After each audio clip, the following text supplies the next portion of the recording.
Nine TV సాధారణ ఎన్నికల ద్వారా రాష్ట్రంలో టీడీపీ జనసేన బీజేపీ కూటమి ఎలాగైనా అధికారంలోకి వచ్చేందుకు ఎన్నో కుట్రలు పన్నిందని వైఎస్ఆర్సీపీ సీనియర్ నాయకులు leather board corporation chairman Kakumanu Rajasekhar అన్నారు. ప్రకాశం జిల్లా ఒంగోలులోని జిల్లా వైఎస్ఆర్సీపీ కార్యాలయంలో కాకుమాను రాజశేఖర్ మీడియా సమావేశం నిర్వహించారు. ఈ సందర్భంగా కాకుమాను రాజశేఖర్ మాట్లాడుతూ నిన్న జరిగిన పోలింగ్ శాతాన్ని పరిశీలిస్తే రాష్ట్ర వ్యాప్తంగా మహిళలు పెద్ద ఎత్తున పాల్గొని ముఖ్యమంత్రి వైఎస్ జగన్మోహన్ రెడ్డి నేతృత్వంలోని వైఎస్ఆర్సీపీకి మద్దతు పలికినట్టు తెలుస్తుందని, తద్వారా ఈసారి ఎన్నికల్లో మరోసారి ముఖ్యమంత్రి వైఎస్ జగన్మోహన్ రెడ్డి అధికారం చేపట్టబోతున్నారని రాజశేఖర్ తెలిపారు.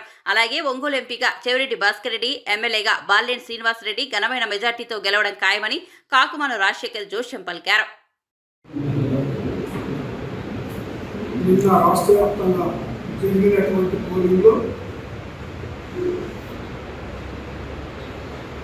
తెలుగుదేశం పార్టీ, జనసేన, బీజేపీ కూటమి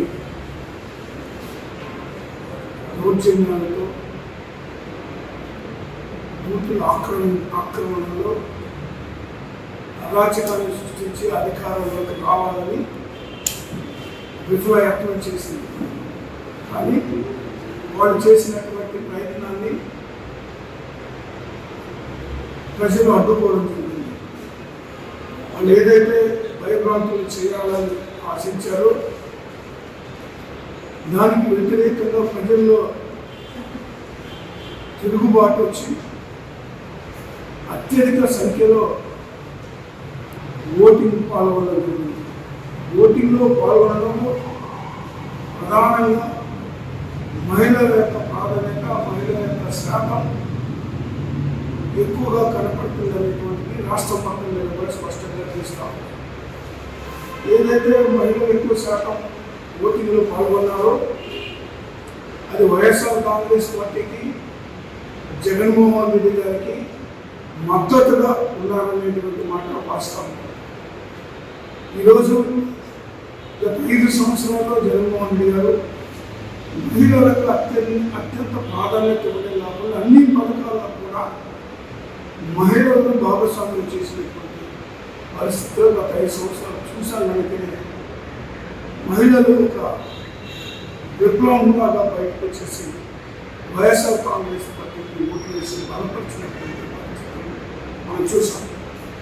అయితే అనేక చోట్ల ఈ కూటమి నాయకులు ఎమ్మెల్యేల మీద దాడులు చేయడం, వైసీపీ కార్యకర్తల మీద దాడులు చేయడం, వైసీపీ నాయకుల మీద దాడులు చేయడం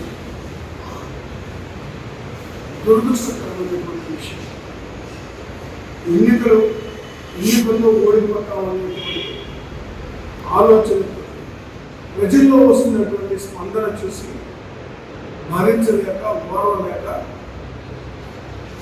దాడులకు తెగబడాలనేటువంటిది ప్రజలు గమనించాలని కోరుతా ఉన్నాం. వాళ్ళు చేసేటువంటి విధ్వంసం ఈ రాష్ట్రాన్ని ఎన్నికల రోజు రావణ రాష్ట్రంగా మార్చాలి, ఏదో ఒక విధంగా ఎన్నికలు విజయం సాధించాలని కూటమి నాయకులు అనేక ప్రయత్నాలు చేయడం జరిగింది. అందుకే మేము మొట్టమొదటి కూడా చెప్తా ఉన్నాం, ఇది పేదలకు పెత్తందారులకు జరుగుతున్నటువంటి యుద్ధం అని. ఇది అంతిమంగా పేదలు విజయం సాధిస్తారు అనేటువంటి మాట ముందు నుంచి చెప్తాను ఉన్నాం. అదేవిధంగా ఎస్సీ, ఎస్టీ, బీసీ మైనారిటీలు జగన్మోహన్ రెడ్డి గారితో చూపుతున్నటువంటి ఆదరణ చూసి ఓడలేక దాడులకు పాల్పడుతున్నటువంటి పరిస్థితి మనం గమనిస్తూ ఉన్నాం. ప్రజలను భయభ్రాంతులు చేసి కొన్ని ప్రాంతాల్లో కూడా రిగ్గింగ్ కూడా పాల్పడేటువంటి కూడా చూస్తూ ఉన్నాం. కొంతమంది అధికారులు మరి వారికి మద్దతు ఇచ్చి, కొంతమంది పోలీసు అధికారులు కూడా తెలిసిన వాళ్ళందరి మీద కూడా ఖచ్చితంగా చర్యలు ఉంటాయి. ఎందుకంటే వైఎస్ఆర్ కాంగ్రెస్ పార్టీ మరి పేదల పక్షాన్ని నిలబడే పార్టీ. మరి ఈ రాష్ట్రంలో కొందరు పెత్తందారులు ఏదో విధంగా అధికారాన్ని చేర్చుకొని వాళ్ళ పంపం గడుపుకోవాలనేటువంటి చేసేటువంటి ప్రయత్నానికి గండి కొట్టినటువంటి మరి ఈ పేద ప్రజలకు, ముఖ్యంగా ఎస్సీ, ఎస్టీ, బీసీ మైనారిటీ కూడా మరి ఈరోజు ప్రభుత్వం పట్ల సానుకూలంగా స్పందించాలనేటువంటి మాట వాస్తవం. అయితే ఈరోజు ఏపీ ప్రజలు నిన్న వాళ్ళ విజ్ఞతను చూపించారు. ఆంధ్రప్రదేశ్ ప్రజలు విఘ్నులు. ఏదైతే ప్రజలకు మేలు చేస్తారో, ఎవరైతే ప్రజల పక్షాన నిలబడతారో, ప్రజల సంక్షేమం కోసం ఎవరైతే కృషి చేస్తారో వాళ్ళ వైపు నిలబడ్డారు అనే దానికి నిన్న జరిగినటువంటి పోలింగ్ శాతం చూసినా కానివ్వండి, లేదా పాల్గొన్నటువంటి ముఖ్యంగా మహిళలు కానీ, ఎస్సీ కానీ ప్రత్యేకంగా వాళ్ళ యొక్క ఓటు హక్కుని పూర్తి స్థాయిలో వినియోగించుకునేటువంటిది మనం స్పష్టంగా చూస్తాం. ఎందుకంటే కూటమి దాడిని కూడా ఎదురొడ్డి మరి ఎన్నికల్లో జగన్మోహన్ రెడ్డి గారు ఇస్తున్నటువంటి సంక్షేమ అభివృద్ధి కార్యక్రమాన్ని కొనసాగించాలని, మరొకసారి జగన్మోహన్ రెడ్డి గారిని ముఖ్యమంత్రిగా చూడాలనేటువంటి ఈ యొక్క పేద వర్గాల యొక్క ఆలోచనకి అనుగుణంగా ఉన్న ఎన్నికల్లో వాళ్ళు పాల్గొనడం జరిగింది.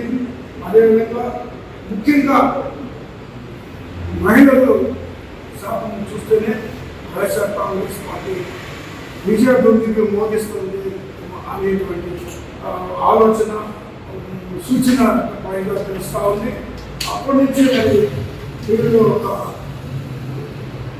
తెలుగుదేశం పార్టీ నాయకులు మరి ఎప్పుడైతే ఓటమి భయంతోనే ఈ దాడులు కలిగినటువంటిది కూడా పాల్పడతారు. రాష్ట్రం మొత్తం మీద కూడా అనేక ప్రాంతాలు, ఒక ఇక్కడెక్కడ ఈ ప్రాంతాల్లో కాకుండా రాష్ట్రం మొత్తం మీద కూడా అనేక ప్రాంతాలు, ముఖ్యంగా ఎమ్మెల్యేల మీద కానివ్వండి, కార్యకర్తల మీద కానివ్వండి, మరి నాయకుల మీద జరుగుతున్నటువంటి దాడులు. కానీ వీళ్ళు ఎన్ని దాడులు చేసినా వైఎస్ఆర్ కాంగ్రెస్ పార్టీ విజయం సాధిస్తుందనేటువంటిది మాట వాస్తవము.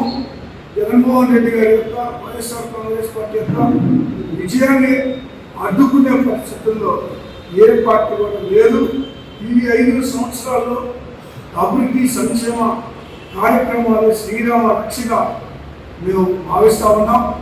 దానికి అనుగుణంగానే ప్రజలు కూడా స్పందించిన రాత్రి 10-11 గంటల్లో కూడా పోలింగ్ జరుగుతూ ఉందంటే పోలింగ్ సరళిని బట్టే మరి మా యొక్క విజయ అవకాశాలు మెరుగుపడ్డాయి అనేటువంటి మాట కూడా తెలుస్తూ ఉంది.